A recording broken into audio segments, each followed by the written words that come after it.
Hello সবাইকে। তো আজকে আমি অরেঞ্জ কেকের কাটিং থেকে শুরু করে কীভাবে ক্রিম দেবো, লেয়ার দেবো, এ টু জেড আপনাদের কাছে শেয়ার করব। আর অন্য একটি ভিডিওতে আমি ক্রিমটা কীভাবে ওটা দেখিয়ে দেবো। তো প্রথমে আমি এটাকে যেহেতু ছোটো কেক 2-3টা স্লাইড করে নিয়েছি। তারপরে আমি এখানে দিয়ে দিচ্ছি সুগার সিরাপ করে নিয়েছি।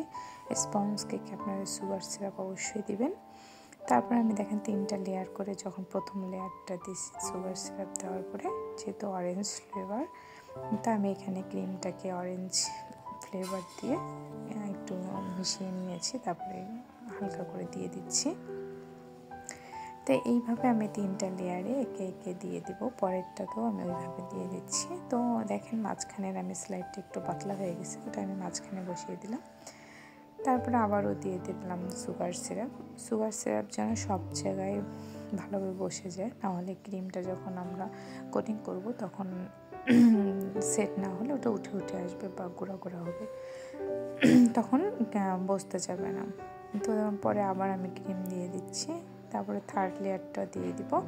এবার এটা সুগার সিরাপ আবার দিয়ে দিলাম, দিয়ে আবার এটাকে ভালোভাবে ভিজিয়ে নিচ্ছি যেন চারপাশে ভিজে যায়।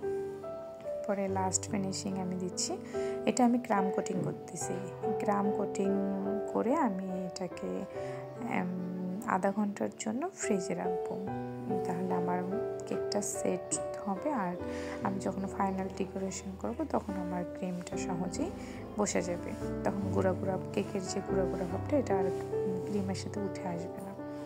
তো দেখেন আমি এখানে ভালোভাবে চারপাশে লেয়ারটা ক্রিমটা বসিয়ে নিচ্ছি, নিয়ে আমি এটাকে আধা ঘন্টার জন্য ফ্রিজে সেট করতে দেব।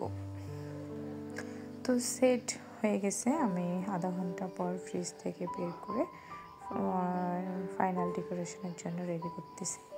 তো এখানে আমি এটা আমি ভিভো রেড ক্রিম দিয়ে করি।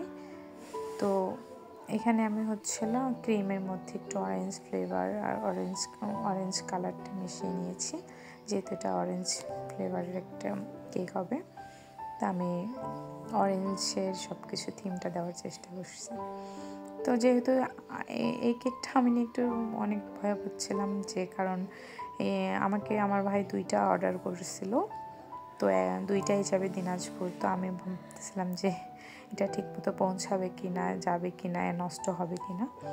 তো পরে ঠিকমতো পৌঁছেছে, কেকেরটাও ভালো ছিল, নষ্ট হয়নি। পরে আমাকে যেহেতু সিম্পলের মধ্যে রাখতে বলেছে, তো এখানে পরে আমি এটাকে খালি আমাকে হ্যাপি বার্থডে লিখে দিয়েছি। লিখে দেওয়ার পরে এখানে আর কিছু করিনি, উপরে সুইট বলগুলো দিয়ে আমি এটাকে শেষ করে দিয়েছি। ঠিক আছে, আশা করি আপনাদের সবার ভালো লাগবে।